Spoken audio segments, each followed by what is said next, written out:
Hello, thanks for accepting this work. My name is Bouchaala Afaf. We will present this work under the title Analysis of rock sample from the Bouchaala region depending on spectral methods. A work plan. The introduction. The target. Method and devices used. Findings and discussion. The conclusion.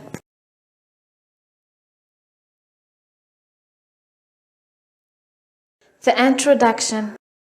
Rocks are the structural unit of the Earth's crust, and rocks are defined as a solid, coherent, inanimate substance naturally formed from one or more minerals, and rocks vary in terms of their properties and their constituent minerals. There are a number of types of rocks that were of utmost importance to humanity, as they are used in construction and electronic works, and the importance of rocks is not limited to their economic summit only, but they are of scientific importance as well. The target: studying a rock sample from the Bouchaala region and determining the chemical composition of this sample and those exploiting and benefiting from the various materials it contains in many new technological applications. The method of work. Take the sample. Sample preparation. Spectroscopy methods. Take the sample. We took a sample from Bouchaala, where we collected a certain number of rocks, and these rocks differ from each other and have different size and colors. And in our study we took a brown sample. Sample preparation. The sample preparation process went through two consecutive stages. The pollution stage. Get rid of the impurities accumulated in its outer layer.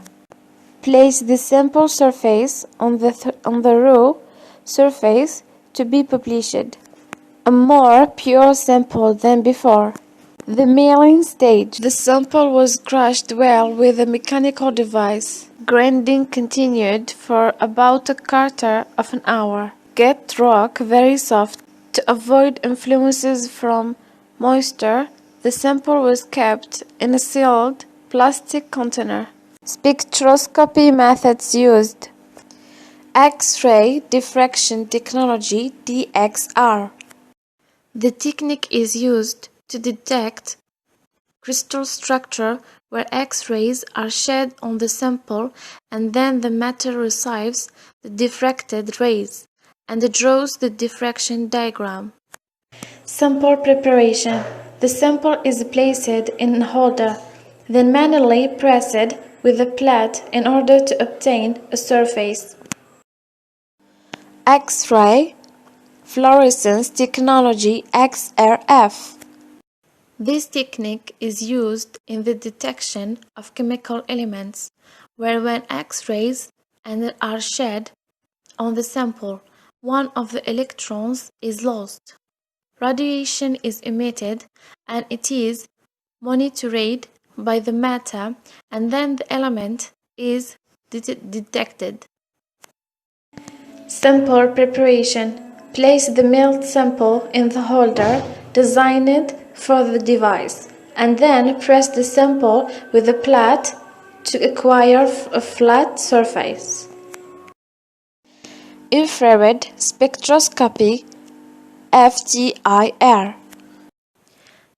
This technique is used to discover chemical bonds, and this technique depends on the vibrational energy of molecules, where the beam of radiation of all wavelengths is sent from the source to the sample, and then the detector is treated with an immediate transfer to give the required spectrum. Sample preparation. We put 1% of a sample powder with 99% of potassium bromide (KBr) in a pestle, and the grinding is done. We transfer the mixture to a compressor and distribute it to the holder. Apply a pressure to obtain a transparent tablet and place the disc in a spectrometer for measurement. Results and discussion. Results of the X-ray diffraction technique.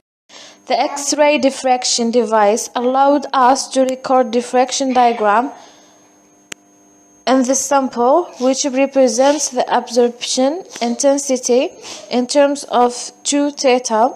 This scheme was processed by the high-score program, and through comparison it was found that most of the diffraction lines that appeared indicate the presence of quartz, which was characterized by its prominent diffraction at an angle of 2735 in addition in other compounds. We estimated the proportions of these compounds in the rock sample, which are as follows. Results of the X-ray fluorescence technique. A table of the results of the chemical analysis of a sample of rocks, as this table shows the chemical elements and the percentage of concentrations. As we noticed the presence of silicon by 21,83%, and we also know that it can be linked to an oxygen molecule. So we get quartz, and we noticed the presence of magnesium at a rate of 7%, 24, and we noticed 2 minerals, which are rhodium and indium. It is considered one of the most valuable minerals. Infrared spectroscopy results. This represents of a transmittance spectrum in terms of the wave number, and the results were recorded in the following table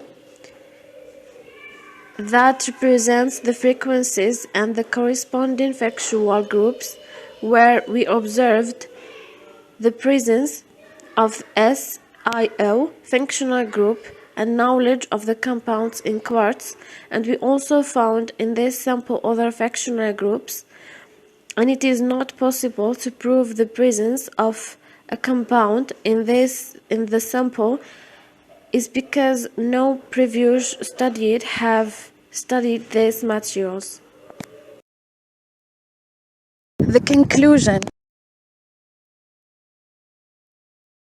Through our work, we were able to determine the chemical compounds of this rock sample using the methods of spectroscopy, and it was found that this sample consists mainly of alpha quartz with a concentration of about 69% and also contains other compounds in low concentrations.